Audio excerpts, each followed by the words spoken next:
But then just a couple moments later, she hears a knock on her bedroom door. And it's this weird boyfriend asking her to come and watch TV with him in the living room so they could get to know each other better. And he just plays a movie and he's not talking. And after a couple minutes of her just staring at the TV, avoiding all social interaction, she takes a little peek at him. And when she peeks at him, he's staring at her. He's not even watching the movie. And he's just got this big, creepy smile on his face, staring at Jessica. She gets immediately super uncomfortable and just barks at him like, why are you looking at me? Like, she doesn't hide it at all. And he just continues his freaky smile at her, and all he says is, I just can't believe it.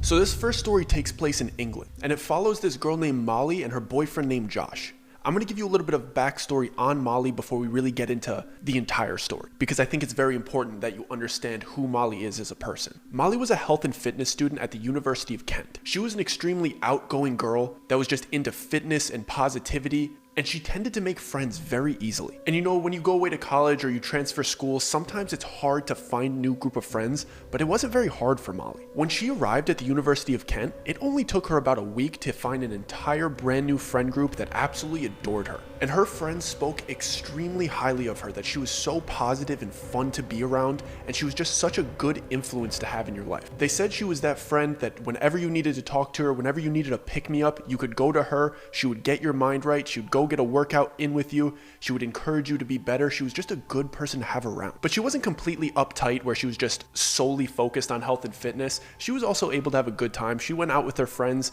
and she was somebody that you would like to go to a party with, get a workout in, and then hit a local bar for happy hour. She had the best of both worlds. And even though Molly was so open to building new friendships all the time, she wasn't quite as open to building romantic relationships as often. She was much more reserved in that way. She had an idea of how she wanted a relationship to be, and she was looking for a partner that she would actually build a long-term relationship with. She was not into the college casual dating. She wanted to find her man and turn her man into her husband and have a long-term loving relationship. So even though she was super easygoing and able to make friends with everybody, she lacked a romantic side of her life, and she actually craved it. She really wanted a long-term partner. I mentioned before how highly her friends spoke of her, and they would go as far as to say that when she would walk into a room, the room would light up. But even though everybody viewed her that way, that's not how she felt internally. Molly was actually struggling with a lot of mental health issues at the time. She battled against long stretches of depression and bulimia. But from the outside looking in, you would never imagine that Molly struggled with these things because she was overwhelmingly positive and she was so into health and fitness, you would never think that she was bulimic. And that deep internal sadness eventually led her to build a poor romantic relationship with somebody that she connected with on the base of depression, insecurity, and anxiety. I personally don't believe it's good to connect with a romantic partner on those levels. I think it's very good to be supportive, but I don't think that should be the base of your relationship. But unfortunately, because she wasn't able to tell anybody about this and she felt like she was a pillar of her friend group to stay positive and stay healthy, and everybody looked to her for that type of guidance, she couldn't really share that with anybody else. So when she met somebody who was open to share their struggles with her, she found an unhealthy connection with them, and they built a relationship off depression and anxiety. In the summer after her first year at the University of Kent, Molly was spending the summer back at her parents' house. And obviously her friends and classmates weren't around as much, they all go back home as well, so she's feeling a little bit lonely, and she starts browsing dating apps because she is looking for a romantic partner. So she's on there swiping left and right, and she actually happens to match with somebody who she wants to be her future husband. She wants a long-term relationship,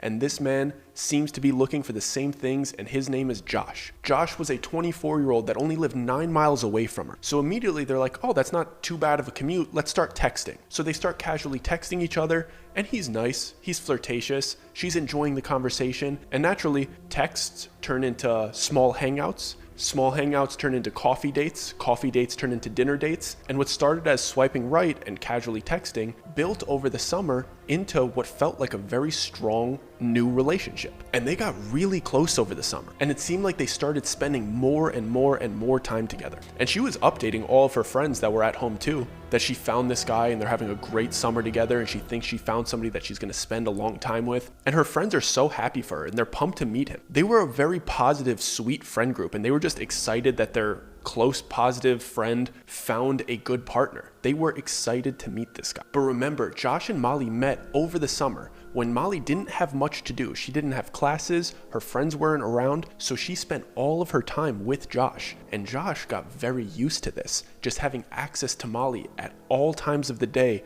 because she had nothing going on. She's a student, she takes the summers off. So she spent the summer almost exclusively hanging out with Josh. And at the time, they seemed to connect on so many levels, from their interests to their habits to their love for exercise. And obviously, like I mentioned before, the depression and the anxiety, they clicked right there. And they really seemed to form a really strong bond. And this happens sometimes in relationships where one of the partners feels like it becomes their responsibility to keep the other partner happy and out of a depressive episode. And that seemed to form here. It seemed like she really felt bad and pitied Josh, and she felt like she was obligated to stay with them and treat him well and try to drag him out of depressive episodes because that's what they connected on. She struggled with that too, and she was just trying to be the partner that she wanted. She was just trying to be a good partner, and when he would say, I'm going through it, she's like, I'm there for you. And in the early stages, when she felt like she was helping him, she felt good about it. She felt like, I'm being a great partner, and I finally met somebody that understands me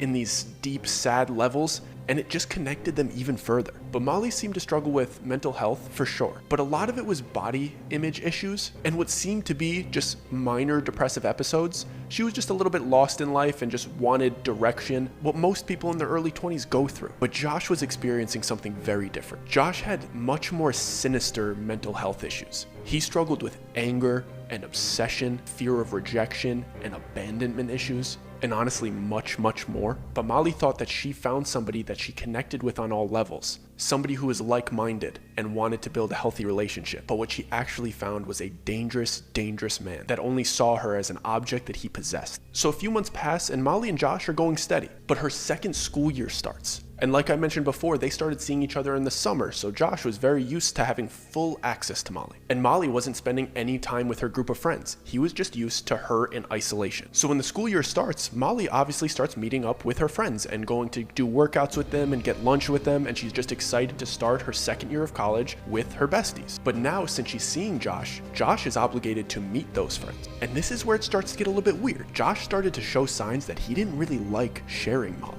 He didn't want to share Molly's time with Molly's friends. He wanted Molly all to himself. But Molly didn't know that. She thought that she just had a boyfriend that loved her and wanted to spend a lot of time with her. Because at the early stages, it might just be flattering. And she still thinks that she just has a great new boyfriend that she's excited to show off to her friends. But the first major flag happens at the university gym when Molly's getting a workout with one of her close friends. And she asked Josh to meet them there for a workout and meet one of her friends. And her friend went on to record to say that that interaction with Josh was absolutely bizarre.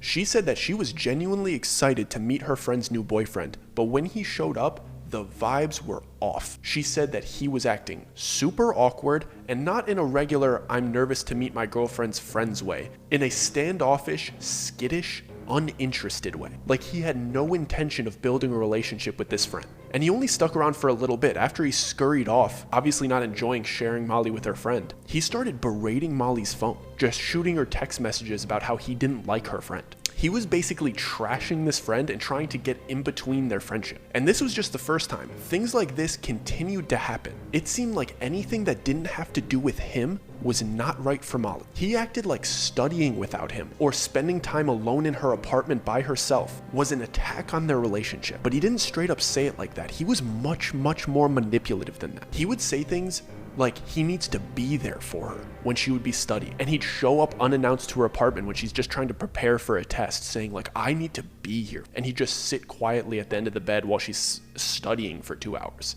But he'd paint it as if he was doing the right thing, saying like, I don't want you to feel alone. But then when she would ignore him for 2 hours because she has to study for his test, he would guilt her saying, you're really being ridiculous studying for this long and I just have to sit in the corner and be quiet. Acting like a victim for forcing himself into a situation where she said, I can't talk right now, I need to study. And these patterns just started reoccurring. He was very manipulative and emotionally abusive in every way. It's like his mind was stuck in this weird cycle of victimhood and accusations and emotional abuse. Like he just couldn't get out of this weird cycle with her. He would present these unhealthy attachments as if it was an act of care and not an act of intrusiveness. And then he'd play victim whenever she would ask for some space. But these patterns of manipulation and victimhood got old to Molly really quick. He got away with them during the summer because she was completely isolated and she had nobody to talk to about them. But the second her friends were back around and she's feeling upset from a series of text messages from this new boyfriend,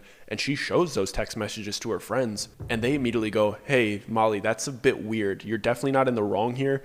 I know that you were just studying. It's not like you're out at the bar flirting with other people. You had a math test. It's not normal for him to be acting like this. So now she's getting reassurance from her support that the way he's treating her is not right. And that's really all it takes to pluck a manipulative narcissist out of your life. If your support system goes like, hey, he's definitely in the wrong, we're not hating on your new relationship, we just don't want you to get emotionally abused and manipulated like that. The person that has been in that cycle of manipulation and emotional abuse goes like, I was feeling like this was weird. I'm very happy you guys supported me and told me I'm not crazy. And usually it stops there. So with this newfound support from her friends, she built up the confidence to put her foot down a little bit. She wanted a little bit more space to breathe in this new relationship. She wanted to put some healthy boundaries in, and that's what we do, guys. Side note, we set healthy boundaries. So like I said, one night she decided to put her foot down because he was just sending her a sequence of guilting text messages. And all she said in response was, we can't be together 24/7. I feel really pressured. This is an extremely clear statement that is boundary setting and just clearly expresses the way that she's feeling. There's no attack in that, but highly manipulative people hate this type of communication. And they also hate when you have a support system reassuring you that the boundaries that they're setting are healthy. They don't like when you feel validated and you know that they're wrong. So when you set clear boundaries like this, they malfunction. They want you in that constant state of emotional abuse, because it feels like some type of trauma bonding for them. And when you start to stop that cycle, they show you how they really feel and who they really are. They will start to freak out and start being really cruel to you because they're just trying to strike an emotion in you to drag you back into this weird argument cycle that they want you. And they'll start saying things they've never said before, very insulting things. So you think you can't ignore them. And they'll make 100 micro arguments to try to villainize you, and so they could take the place of the victim. And then they'll start trying to poke holes in your friendships to try to separate you from your support system, so then you're isolated. And Josh was a textbook case of this. He started blowing up Molly's phone, saying horrible, abusive things, one after the other, and trying his best to trash her friends to isolate her again. And Molly's friends even say that she got caught up in it for a few more weeks after that, before she finally broke it off with him officially. She didn't end it that night. He was so manipulative that he was able to stretch it weeks after that. And the second she made it clear that she was completely done with him and that their relationship was broke off, Josh changed his tune right away. He started off so controlling and verbally abusive. Then once she broke it off, he went full victim. And he started to beg Molly to stay with him, blowing up her phone, pleading with her to not end their relationship. Victim.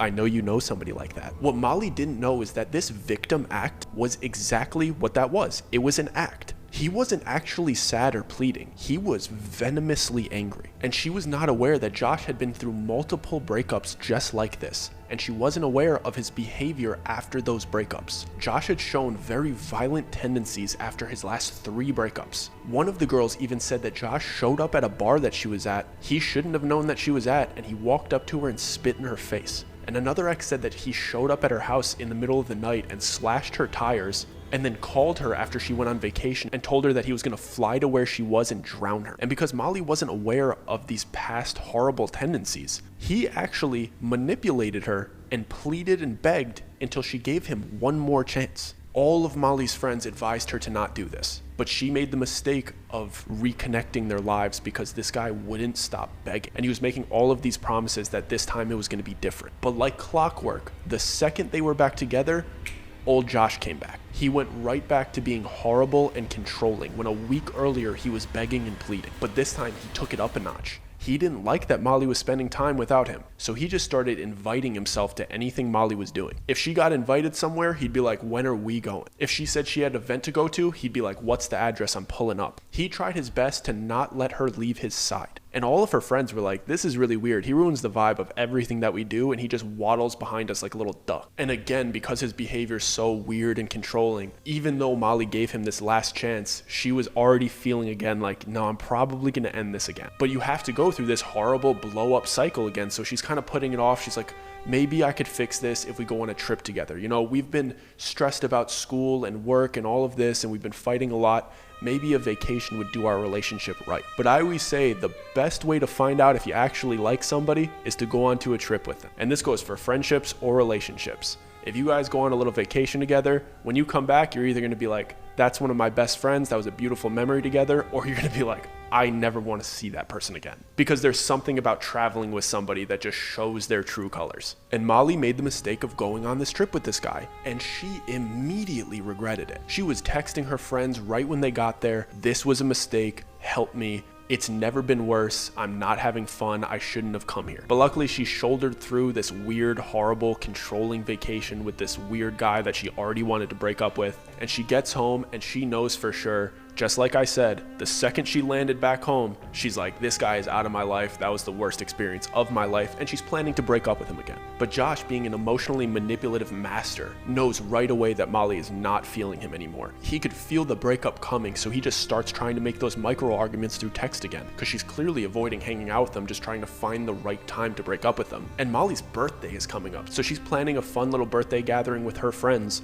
while this guy is just blowing her up, and she's already over him. She does not want him at her birthday. She doesn't even want to see this guy again. But somehow Josh weaseled his way into her birthday celebration and was at the same club she was while she was celebrating. And she's celebrating her birthday, so she's trying to have a good time with her friends, and he's just scowling in the corner, not having a good time, trying to make an argument. Because just like every emotionally manipulative, narcissist weirdo, they can't stand when they see somebody celebrating themselves being happy and enjoying it with people that love them, because you're just an object and you need to focus on me. So he's hating this entire celebration and just trying to make an argument out of it. But Molly had that birthday energy that night. She had that energy that we rented out a section of this bar. All of my friends are here. They all support me. They all think you're weird. So do I.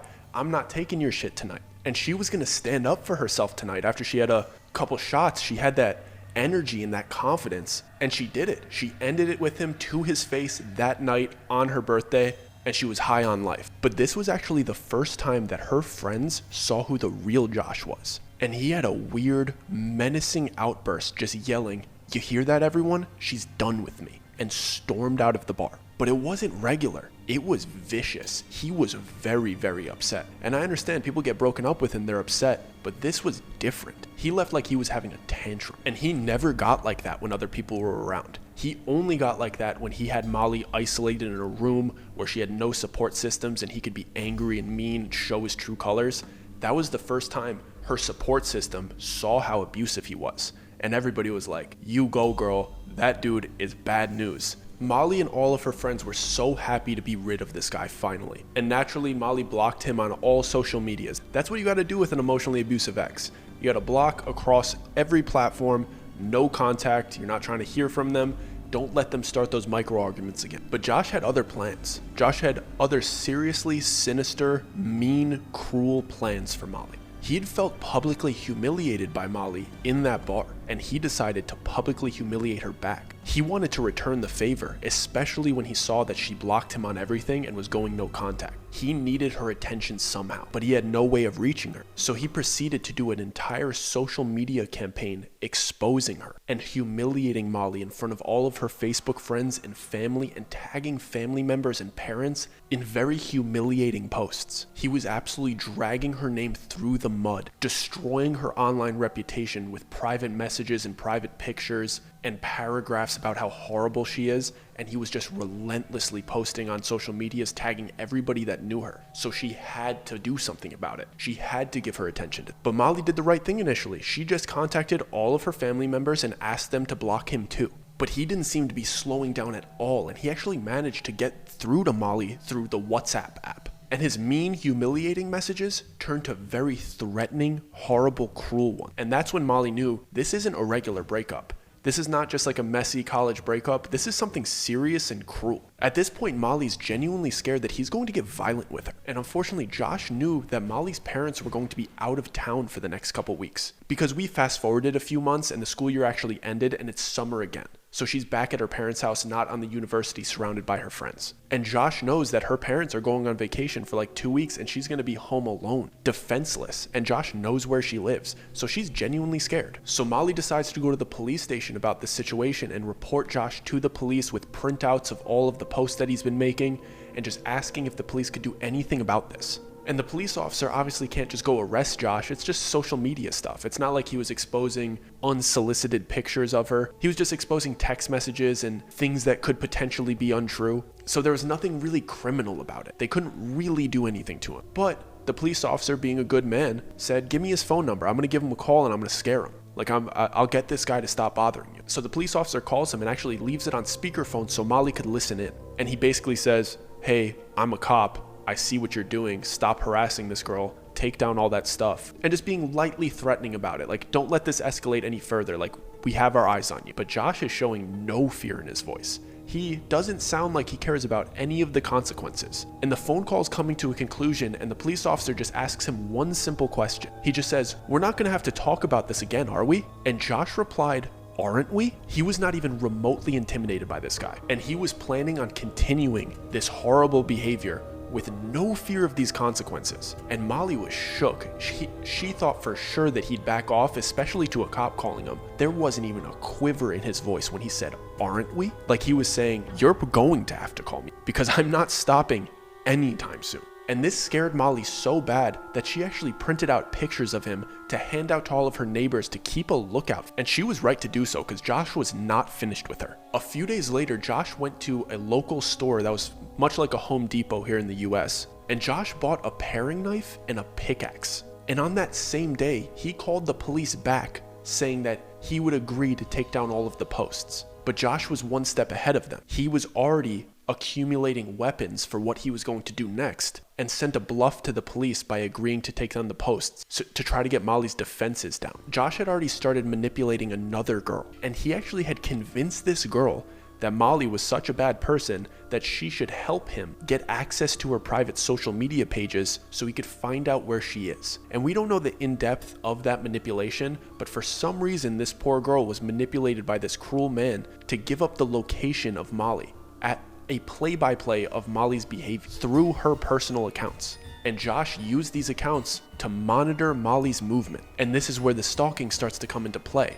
He was tracking Molly everywhere she was going. And Molly had no idea that he was doing this. She thought for sure that she was completely private and covered and deleted anybody who would betray her. And there was no way that he would have any access to what she posted. So kind of foolishly, she continues to post on her social media. And mind you, she's just a sophomore in college. She's trying to let her friends know where she's going to be. She's trying to live a normal life, and she's just using her social media, not super consistently, just like here and there to let people know where she's going to be at that weekend so people could meet up and have a good time. But Josh is watching her like a hawk. And one night she posts on her Facebook story the name of the exact bar that she's going to be at that night because Molly's celebrating getting accepted to a new PT program. She just wants to celebrate that night with her friends about her accomplishments because she's excited about these new courses that she got accepted into. So she's at this bar, and wouldn't you know it, Josh shows up. But Josh doesn't show up by himself. He shows up with another girl, as if he's going on a date with this girl. He acted like he was on a first date with a girl while he was stalking Molly at this bar. Imagine being that other girl. You're on a date with a new guy and you're excited, and you have no idea that the only reason you're there is to be a prop for him to stalk his ex-girlfriend. Molly didn't notice him here at first because it was a very packed and busy place and she had a table with her friends. But at one point she goes up to the bar to renew her parking meter or something along those lines, and she notices to her right, Josh sitting at the end of the bar, smiling. And he's smiling at her in a very odd way. They just had a horrible breakup and he's been plastering her face, humiliating her on social media for weeks. And he's sitting at the end of the bar just smirking at her. Like he was finding so much satisfaction in being in the same place as her and making her feel uncomfortable. And obviously she's shook right away and she goes back to her table and she's like, you guys are not going to believe this. He's here. Because all of her friends are aware of the situation. And they're all just like, oh, and they're all just like, wow, what an asshole. Wouldn't it be the right thing to do to not be at the same bar? And if you saw your ex-girlfriend there, just leave to avoid the awkwardness and just let her celebrate her night? That's the gentlemanly thing to do. But that's not Josh. Josh wants to sit there and smirk at her, and even when he left, he walked by her table and gave her one more smirk and look. When there's multiple exits, he didn't have to do that. He wanted to walk by her one more time to show her that he could go where she is, and he could infiltrate her space even though she doesn't want him to. Josh thought he won that night, but the reality was that Molly wasn't upset that he was there with another girl. He was clearly bringing that girl there to try to make her jealous, to like show her, look, I've moved on.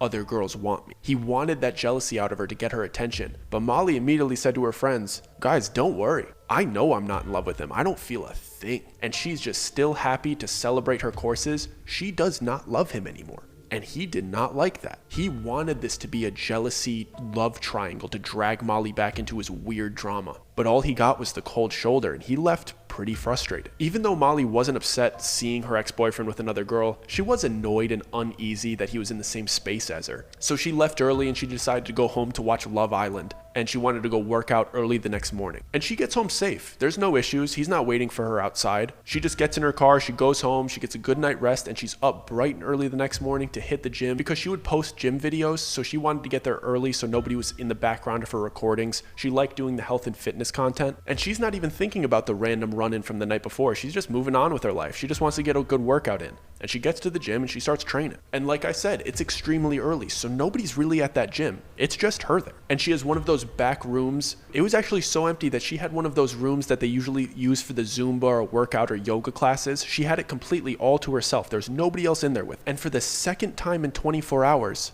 Josh randomly shows up exactly where Molly is. And there's actually security footage of this entire interaction. And you see Josh walking up the stairs, almost peeking around the corner to see if Molly's in this private room. And at one point he turns back like he's scurrying away like the little skittish weirdo that he is, but then he stops on the bottom stair and turns back with a confidence like he had convinced himself in his mind, like, no, I am going in that room with her. I am going to make her feel uncomfortable, even though he second guessed his little skittish self. And you could see in his body language, he knows exactly what he's doing. And this guy decides to walk behind her while she's kind of in a plank doing some like ab work, and he grabs a yoga mat and lays it down right next to where she's working out and lays on his back and starts doing bizarre sit-ups trying to get her attention. This is bizarre behavior. There's no one else in this gym at all, and he laid his mat down next to his ex-girlfriend that he had embarrassed on social media for weeks at a time, and he just flaps a mat out 3 feet away from her, not even in the other corner, like parallel with her, and starts doing odd, frantic sit-ups, so she definitely sees him. There were those sit-ups that you would see in an old Pilates video that are just so extra. He's just trying to get her attention. He might as well have had fluffy socks on his ankles for how weird these sit-ups were. But these weird sit-ups aren't even the weird part. There is no scenario where Josh would know that she's here. She didn't even post about going to the gym. She had posted that she was going to that bar the night before, but she didn't tell anybody that she was going to the gym this morning. So he must have followed her last night and waited outside of her house and waited until she left and followed her to this gym. Because this is all within 24 hours. And obviously when Molly saw him doing these weird sit-ups next to her, she immediately started texting her friends. She actually sent a picture of him doing these weird sit-ups to her friends, saying, look at this guy showing up, saying, look, he turned up at the gym too. So she immediately starts alerting her support system that he's following her. But she actually builds up the courage to confront him and basically says, like, what are you doing here? Why aren't you at work? But he's just laying on his back doing these performative sit-ups and replies something really weird like, it's none of your business. Like he's being dismissive to her. Like he's too cool or too good to even talk to her. Like it's none of your business why I'm here. Don't talk to me. After he just followed her from a restaurant to her house, to the gym the next morning, and laid next to her. But he's scoffing at her. It's none of your business. But after she confronts him, he scurries and grabs all of his stuff and frantically leaves the gym. And they have security footage of him just kind of like holding all of his gear, speed walking out of the gym like a weirdo. And Molly's texting all of her friends like, what should I do? And her friends are just saying, just wait around for a minute, then leave. Like, just get out of there. He's super weird. Just get as far away from him as you possibly can. And she does. She waits a couple minutes. She's like, all right, I'm going to go home. I freaking hate this guy. I just want to get out of here. But what she didn't know is that Josh was circling the parking lot. He was in his car just driving slowly, waiting for her to leave. And Molly gets to her car, goes into the driver's seat, but she doesn't lock any of her doors. And Josh pulls up, hops out of his car, and hops into her passenger seat window at 11 a.m. It's 11 a.m. in the morning, and he's been stalking her for weeks. And he finally built up the courage to do what he's been thinking about, and he attacks her. Josh ended up stabbing Molly 75 times with the paring knife that he bought a couple days before, and now he's spending the rest of his life in jail. I think it's important to bring up Josh's childhood. He was raised by a single father after his mother left him at a young age. And we always hear stories about how young men need fathers in their life, or they won't turn out to be good men. And I believe that to be true, I really do. I think it's very important for young men to have a father figure. But we much more rarely talk about how important it is to have a mother figure in a young man's life as well. I feel like the bond that a son has to his mother really develops the way he approaches relationships in the future. To me, there was glaring signs of abandonment issues and fear of rejection in Josh. It seems like his mother left him at a young age and he was never able to cope with the idea of another woman leaving, and he'd start to throw a tantrum anytime anyone tried. And the issue with tantrums is that they're very annoying when you're a child, but when you're an adult, a tantrum could mean somebody loses their life. Guys, if you're liking the video so far, it means the world to me if you like and subscribe and comment. It helps so much, and hit the notification bell. Back to the show. So this story follows this girl named Jessica. Jessica had just graduated high school and she was a very popular girl in her area. She was that girl next door type. She was very good looking for her age. She had a lot of boys pursuing her and she was used to getting male attention. And because she was used to male attention, she actually was kind of shy and a little bit reclusive. So she would spend a lot of time at home just with her family. She didn't even particularly like going out too much. She just liked her close friends and spending time with her dad and her little brother and her really close friends doing stuff like camping trips. Since Jessica just graduated high school, she was in the point of her life where she was trying to figure out what she was going to do next. And she just really wanted to spend a couple days with her friends on a campsite to figure out what she was doing with her life. So one hot summer day, she's in her room and she's packing for this camping trip, and she has all of her windows open to get a nice summer breeze in so her room doesn't feel as stuffy. And as she's grabbing all of her clothes and folding them and putting them into her backpacks for this camping trip, she glances up to her window and she sees somebody slipping their hand under the screen of her window, making its way through the small gap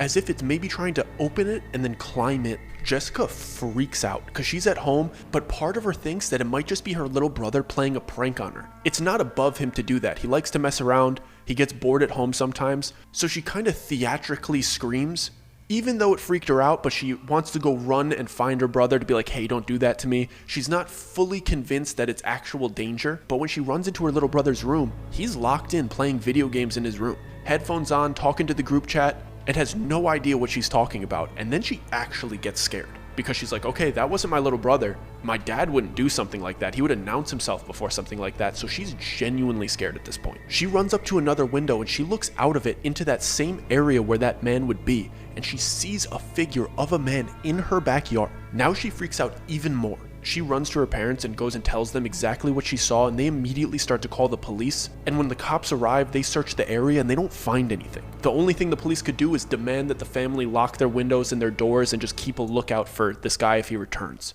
The family was super freaked out and took her seriously. Like, they could tell that their daughter was really frazzled by this and she wasn't seeing things. She had never done anything like this before, so they took it seriously. And the mother had a feeling that the guy might come back. So the mother stayed on the back porch, just looking around, her head on a swivel, just seeing if this guy would come back. And he did. She saw this guy wearing all black lurking by their back trees and bushes. And this guy was just peeking out from behind the trees and would run from one tree to another, just peeking out at the mother, trying to find an opening to reapproach the house. And every few seconds, he'd just go from tree to tree, getting a little bit closer each time. But when the mother yelled at him saying like, I see you, he immediately ran away because he thought he was being stealthy, but she had her eyes locked on him and she let him know, I see you, dude, and he just took off. And of course, they call the police again.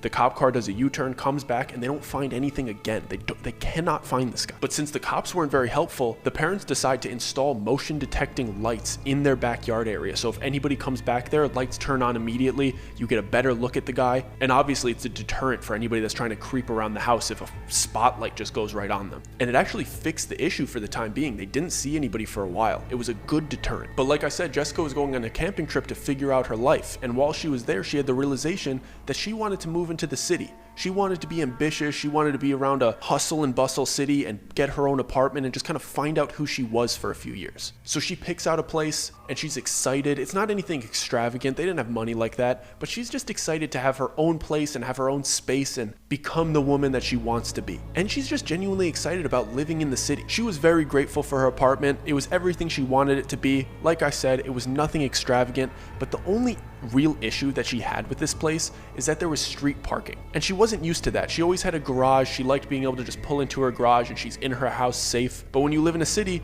getting that extra parking space attached to your apartment is extra money, and they're hard to come by. So she had to get used to street parking even though she didn't like it. And just a few weeks into Jessica living in this new apartment, her car got broken into. And that's not super uncommon. I've lived in city areas and my car has been broken into, and it's a very intrusive feeling, but it's not uncommon. Usually they just take something or shuffle around your belongings and don't take anything because nobody really leaves valuables in their car. So she didn't really think much of it the first time. But the odd thing about this break-in was that nothing was taken first of all, but it seemed like whoever broke in left a rose on her passenger seat, which is weird, but she didn't really think much of it. She definitely thought it was creepy, but she didn't want to make a big deal out of it and stress her parents out because they're already worried about her living in this big city. So after that happened, she tried her best to always find parking spots close to the entrance of her house where it was less likely that her car was going to get broken into again. And she would always park in well-lit areas just to make herself feel safe, so the commute from her car to her apartment, she had some light and she could see anybody approaching her. She took all the right precautions. But she didn't get these parking spots all the time.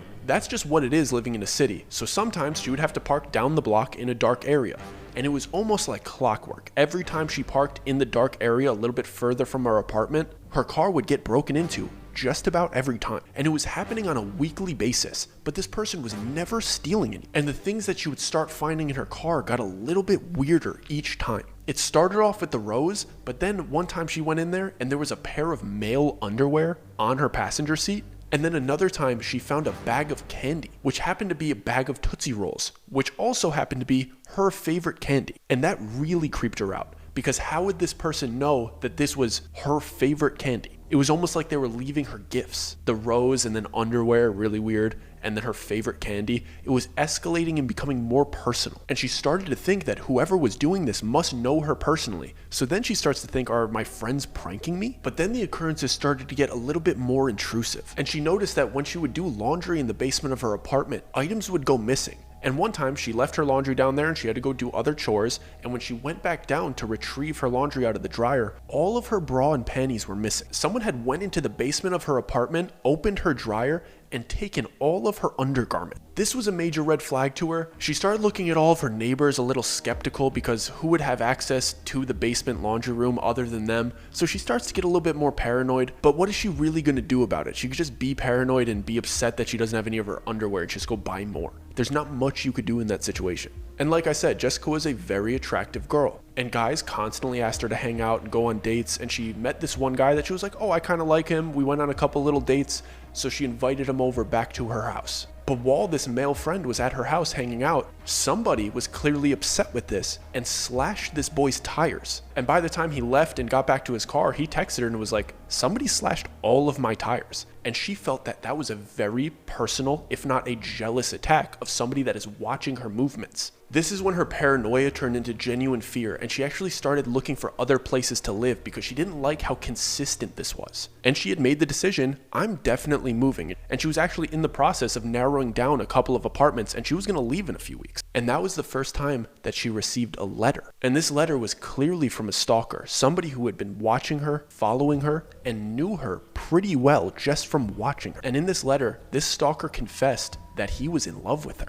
and that this stalking had been going on for years at this point. There was details about her that somebody would only know he was watching her for a very, very long time. And at that point, she knew that she had to move as soon as possible. She needed to get away from whoever was doing this. So Jessica found another apartment, she subleased her current apartment to a friend, and she moved across the city in with another friend. And she was so happy with this move because this building was so much more secure. It had a garage in the basement, and the only way you would be able to access the building is if you were a tenant. And yes, this apartment was significantly more expensive, but for her safety and well-being, she felt like it was worth every penny. And her new roommate was very nice, and she really got along with her, and it was a really great environment. Her roommate's name was Sarah. A few months had went by, and nobody had broken into her car because it was safe in the garage in the basement, and she hadn't heard anything from this stalker. Everything was great and quiet, and she was enjoying her life in this new city, and she finally felt free of this overbearing sense that somebody was constantly watching her. And her roommate were getting along really well, and her roommate came home one day and told her that she had met this guy, and she was so excited, and this guy was super interested in her, and it was the first time that this girl had gotten male attention like this. And obviously, being a good friend, Jessica is super excited and is asking details about the guy, where he's from, what he looks like show me pictures, I want to see him, I'm excited for you. But as she started seeing the pictures, red flags started going off in her mind. And this is going to sound a little bit bad, but the reason red flags were going off, the person in this picture was extremely handsome. He was a very dashing looking guy. He was very, very good looking. And I don't know how to say this in any other way, but Sarah was a bit unfortunate looking. So Jessica was a little bit skeptical, but she wasn't going to say anything because it would come off as so jealous and insensitive to be like, hey, this guy seems a little bit out of your league. Are you sure he's really interested in you? How are you supposed to tell your friend that? So she just decides to be supportive and like, all right, yeah, I'm really happy for you. Like, I hope it goes well. As Jessica was talking to their mutual friends, they all had that same type of skepticism. That feeling like this guy's a bit out of her league. This is a bit weird. But what are they going to say? Are they going to ruin their friend's day saying like, hey, you're unfortunate looking? And her roommate Sarah was elated. She felt like she had the handsomest guy in the world and was so excited to start hanging out with him. They're not going to burst her bubble like that. Like, this guy was her Prince Charming. She was pumped. And they did start going on dates, and she was saying it was going really well and that she really liked him, and she was excited to introduce all of her friends to him. And she eventually did. She brought him to the apartment for group hangouts. But then the red flags started going off again. Because yes, he was very handsome. He was charming, but his personality did not match his appearance. He was awkward, and he was difficult to have a conversation. He didn't have any type of social skills or charm. He lacked social intelligence in just about every setting. There was just something so odd about him. They would be having random conversations where they're just having banter as friends and making jokes, and he would just spit out a random fact about something completely unrelated, and everybody would look at him like, what are you talking about? We were just talking about something completely different. Why would you just drop a fact about the ocean?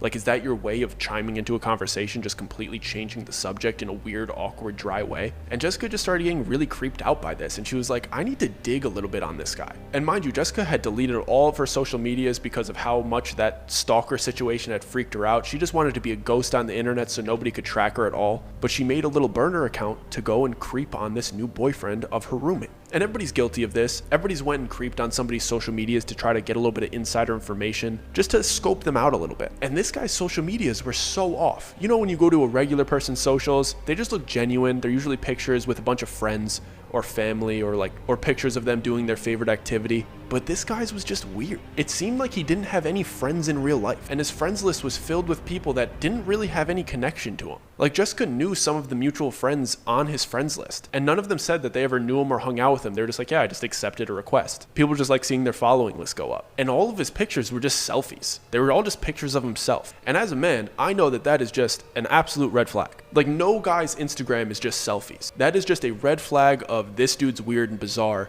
Your regular guy's Instagram is pictures with his buddies, smiling, making jokes with inside jokes in the captions. Any guy that's just posting selfies is a weirdo. I hope that doesn't offend anybody, but that's definitely a red flag for our generation. So Jessica and the other mutual friends start gently encouraging Sarah to break up with them. They just start saying like, I don't know if he fits you, and they're just trying to like drop little sprinkles of like, we don't really love having him around. Maybe consider removing him from our friend. They're just saying things like, there's something a bit off about him. It's better safe than sorry. We know you like him, but we're just not getting good vibes from him. But Sarah's not hearing a word of it. Because remember, Sarah was a bit unfortunate looking. And the attention from this very handsome man had her on cloud 9. And she didn't want to hear any of the things that her friends wanted to say about him. So she just continued to see him. She liked her Prince Charming. She liked that she was dating a handsome guy. And since Sarah refused to break it off with him, obviously their relationship progresses a little bit, and he wants to spend time at her apartment. And Sarah's like, yeah, I like having my handsome boyfriend at my apartment. Come over whenever you want. And Jessica really didn't like this guy, so she started spending less and less time at her own apartment because this guy was like always there. And one day Jessica came home from work, and you know when you get off a shift and you just want to come home and you want to relax, take off the clothes, just hang out in the underwear, watch some TV, and just enjoy your own privacy. Jessica walks into her apartment, and this guy's sitting on the couch just sipping a beer, enjoying himself. And her roommate Sarah's nowhere to be found. Apparently she got called into work late and told this guy, make yourself at home, I'll be home in a few hours, I just want you to stay and be here when I come back. So now Jessica's stuck in this apartment, which is her apartment, and her roommate didn't tell her that this guy was staying here, and he's just sitting on the couch with his feet up, enjoying himself in her space, which is another red flag. Every guy knows you don't do that. You don't sit around in a girl's apartment who has roommates for them to come home by themselves. That is an awkward, intrusive situation. And if you weren't expecting the roommate to come home, when they came home, you immediately go, hey, sorry, my girlfriend told me to stay here. I'm not trying to intrude on your space. I'm gonna go hang out at the local restaurant until she gets home. Do whatever you need to do, unwind. I'm not trying to bother you. That is the normal thing a guy would do. No guy thinks it's okay to be hanging out at a girl's apartment with her roommate only that you're not really close with. So for me, massive red flag. And Jessica was so disturbed by this that she just beelined to her room and locked the door. She didn't like this guy anyway. She thought he was so weird, and she's like, oh, why is this guy here? Locks the door and hangs out in there. And she's sitting in there trying to get comfortable in her own space. She knows the door's locked, but then just a couple moments later, she hears a knock on her bedroom door. And it's this weird boyfriend asking her to come and watch TV with him in the living room so they could get to know each other better. Like I said, this guy has no social skills. That's a weird thing to do. But Jessica thought, I'll give it a try because I want to know more about this guy. Let me dig into him a little bit. I want to know his real intentions. So she actually decided to go out there and sit next to him and watch some TV. But once she was out there, her detective skills that she was planning on implementing on him, she pulls back. She doesn't feel comfortable poking at him or asking him questions, and she's just sitting there in a very awkward silence, just staring at the TV, not even looking. And she immediately regrets her decision of even leaving her room. And he just plays a movie and he's not talking. And after a couple minutes of her just staring at the TV, avoiding all social interaction, she takes a little peek at him. And when she peeks at him, he's staring at her. He's not even watching the movie. And he's just got this big, creepy smile on his face, staring at Jessica. She gets immediately super uncomfortable and just barks at him like, why are you looking at me? Like, she doesn't hide it at all. And he just continues his freaky smile at her, and all he says is, I just can't believe it. And Jessica goes, believe what? But he didn't answer that question. He just turns his head with the same big smile on his face and continues watching the movie. At this point, she got so uncomfortable in this situation, she just excused herself and went right back into her room and locked it. And because of the situation, she actually started spending even less time at her own apartment because of how uneasy this guy made her feel. She wanted to avoid this boyfriend as much as she possibly could. But with her absence, the boyfriend infiltrated Sarah's life even more and basically started living there. He was there all the time, and at this point he started bringing personal belongings and leaving his stuff at this apartment. He was moving in. He was so happy with the situation. He was there as much as he possibly could be. And naturally, this prompted Jessica to start looking for another place to live. And I feel so bad for her because she finally felt secure with a good apartment with good security, and now this weird, awkward boyfriend is just infiltrating her space, so she's looking for another spot again. So she's scouring the city, trying to find a new place to live, and she's narrowing down on some apartments again, but she still has to be there for a couple more weeks till she could find somebody to sublease this room to. And Sarah and this boyfriend had been together for about 6 months at this point. So it's their 6-month anniversary, and Jessica comes home and she sees a bouquet of flowers on the counter with a card that he brought for Sarah. And on the outside looking in, you would think, oh wow, this is a very kind, thoughtful gesture that this boyfriend did for his girlfriend. But Jessica felt otherwise. She walked past it and she saw it, and since she had disdain for this guy, she just rolled her eyes and scoffed at it. She thought it was like gross because she just thought he was gross. But then she made a double take at it, and she was like, let me actually check this out. The card's already open, and she could see it's a handwritten letter, so she's like, let me see what he wrote. It's not like she's opening an unopened envelope. It's not super intrusive. She just wants to see what he's saying to her, to see if his intentions are actually good. And maybe he's just awkward and he actually does really like her roommate. Maybe he's just weird. But she just wanted to get to the bottom of it, and she gave the letter a read. But when Jessica looked at this letter, her heart dropped immediately. She felt dizzy and sick because the handwriting on this letter was the exact same handwriting as the notes that she was finding in her car months earlier. Sarah's boyfriend was her stalker, and she knew for sure. And Jessica immediately called the police to let them know what was going on because they already had reports that she had called earlier. And right after she got off the phone with the police, she called Sarah, who was at work, just telling her to get home as soon as possible because she needs to tell her something serious. But she didn't tell Sarah over the phone because she didn't want to ruin her time at work. You know, she's working, she's making a living. You're not trying to drop horrible news on somebody who's in the middle of a shift. So she just says, I just need to talk to you when you get home. And she was also being kind about Sarah's feelings. She knew this would be heartbreaking. But Jessica didn't know that the police actually took the initiative to call Sarah and fill her in on everything that Jessica had told the police. So Sarah did find out while she was at work. The police told Sarah to not call the boyfriend or let him know that they knew anything because they want to blindside him without him knowing anything, with the evidence that Jessica gave to them. But Sarah, being completely heartbroken, not knowing what to do, just lets her emotions get the best of her, and she calls her boyfriend. He doesn't answer initially, but she leaves him a vicious voicemail, breaking up with him, telling him everything that she knows and how scummy he is for doing it.